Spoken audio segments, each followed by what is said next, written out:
गरीब परिवार में जन्मी आदिवासी महिला राष्ट्रपति की उम्मीदवार हैं। जनता दल यूनाइटेड उसका स्वागत करती है और समर्थन पार्टियां हैं वो तय करेंगी। अभी तो जब चुनाव होगा तो श्रीमती द्रौपदी मुर्मू की जीत सुनिश्चित है। नमस्कार, मैं हूं निरंजन कुमार और मेरे इस YouTube मंच पर आप सभी का स्वागत है। अगले महीने 18 जुलाई को राष्ट्रपति का चुनाव होना है और इस चुनाव को लेकर के सत्ता पक्ष और विपक्ष यानी यूपीए और एनडीए दोनों ने ही अपने अपने राष्ट्रपति के जो उम्मीदवार हैं उनके नाम का ऐलान उन्होंने कर दिया है। अब ये तय हो जाएगा अगले महीने में चुनाव के बाद कि देश का अगला राष्ट्रपति कौन होगा, कौन वो खुशनसीब है जो देश का अगला राष्ट्रपति बनेगा। क्योंकि अभी जो वर्तमान राष्ट्रपति हैं रामनाथ कोविंद, उनका कार्यकाल जुलाई महीने में खत्म हो रहा है और यही वजह है कि अगले महीने यानी कि जुलाई में राष्ट्रपति का चुनाव होना है ताकि देश को एक नया राष्ट्रपति दिया जा सके।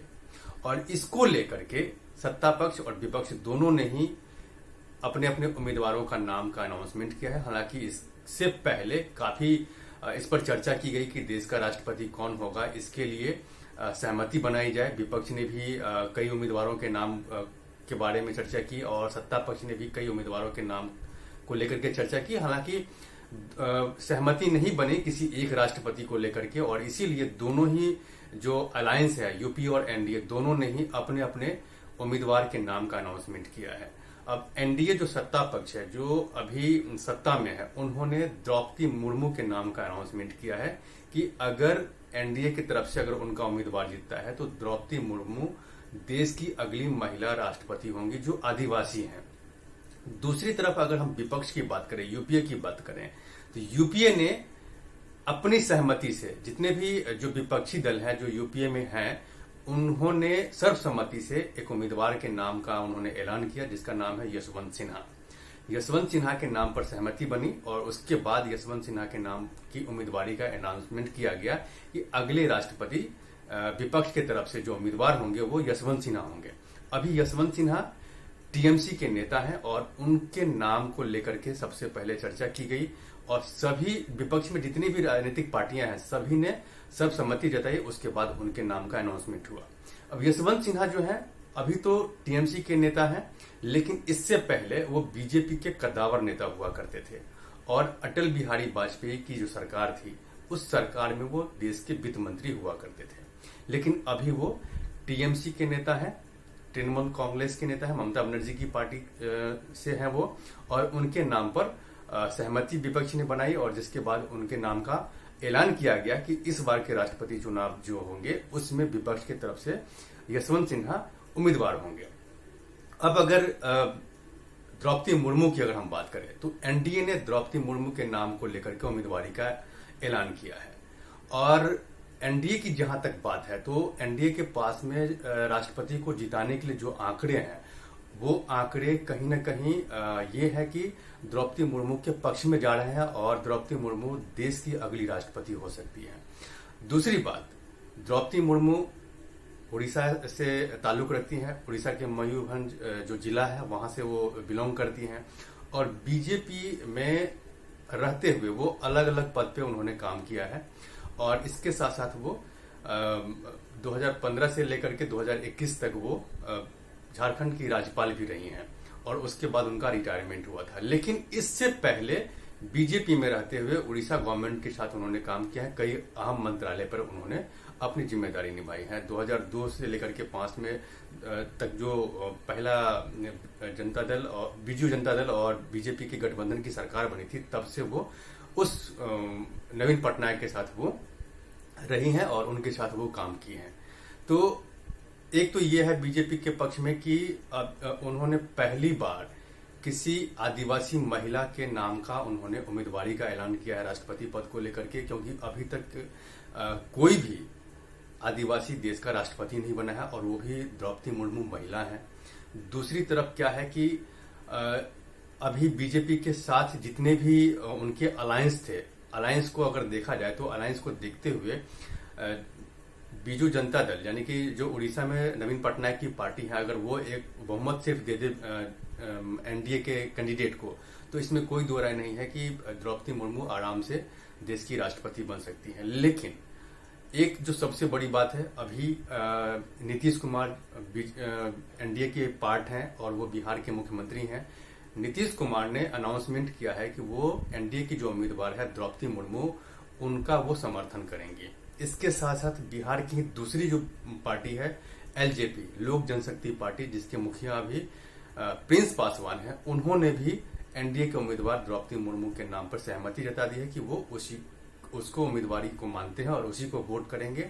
और तीसरी जो एक पार्टी है बिहार में, हम जीतन राम मांझी ने भी द्रौपदी मुर्मू के नाम पर सहमति बनाई है कि उनको उनकी जो पार्टी है वो अपना समर्थन देगी।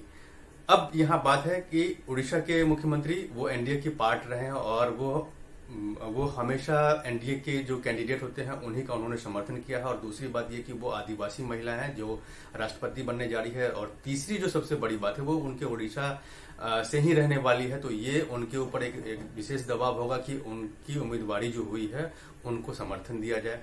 और सबसे बड़ी बात है कि आंध्र प्रदेश के मुख्यमंत्री जगन मोहन रेड्डी वो भी उनकी ही उम्मीदवारी का समर्थन करेंगे, अपने वो अनाउंसमेंट करेंगे।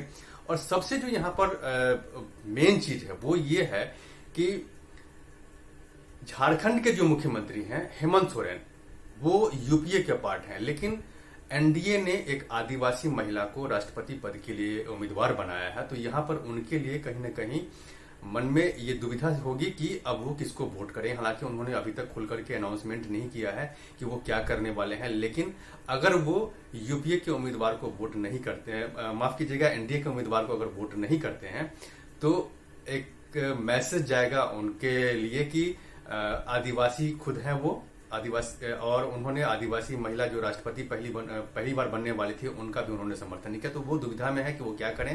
और तीसरी जो सबसे बड़ी बात है कि बहुत सारे जो विधायक हैं और बहुत सारे सांसद जो आदिवासी समुदाय से ताल्लुक रखते हैं उन और दूसरी पार्टी में है, उनके मन में भी होगी कि वो यूपीए में है या फिर दूसरी वो उस पार्टी में है जो यूपीए को समर्थन करती है, तो वो क्या करेंगे, वो भी सबसे बड़ी बात होगी।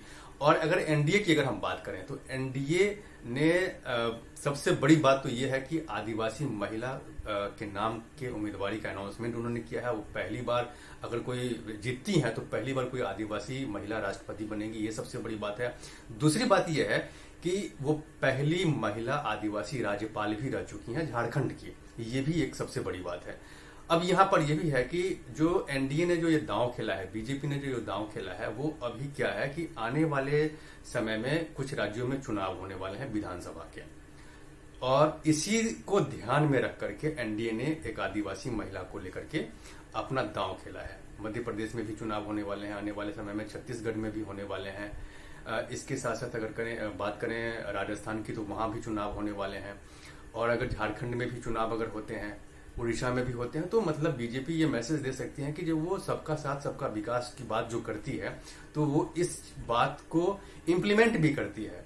उन्होंने इस बात को प्रूव भी किया है। इससे पहले वो कलाम को उम्मीदवार बनाया था, इसके बाद रामनाथ कोविंद को बनाया और अभी द्रौपदी मुर्मू को बनाया। तो अब देखना यह है कि आने वाले समय में क्या कुछ होता है। हालांकि एनडीए को यूपीए की किसी भी पार्टी से समर्थन की जरूरत नहीं पड़ेगी, क्योंकि एनडीए के पास में इतना बहुमत है कि द्रौपदी मुर्मू आसानी से देश की पहली महिला आदिवासी राष्ट्रपति बन जाएंगी। लेकिन अब यहाँ पर यह देखना है कि जो आदिवासी विधायक हैं, जो आदिवासी खुद झारखंड के मुख्यमंत्री हैं हेमंत सोरेन, वो क्या करते हैं, उन सब चीजों पे मेरी नजर बनी हुई है। आप मेरे साथ बने रहिए। और अब तक अगर आपने मेरे इस YouTube चैनल को सब्सक्राइब नहीं किया है तो सबसे पहले आप मेरे इस YouTube चैनल को सब्सक्राइब कीजिए, इसे लाइक, शेयर और कमेंट जरूर कीजिए। इसमें एक कमेंट बॉक्स है जिसमें जाकर के आप इस मुद्दे से रिलेटेड अपने सवाल कर सकते हैं, जिसका जवाब मैं आपको दूंगा। तब तक के लिए धन्यवाद।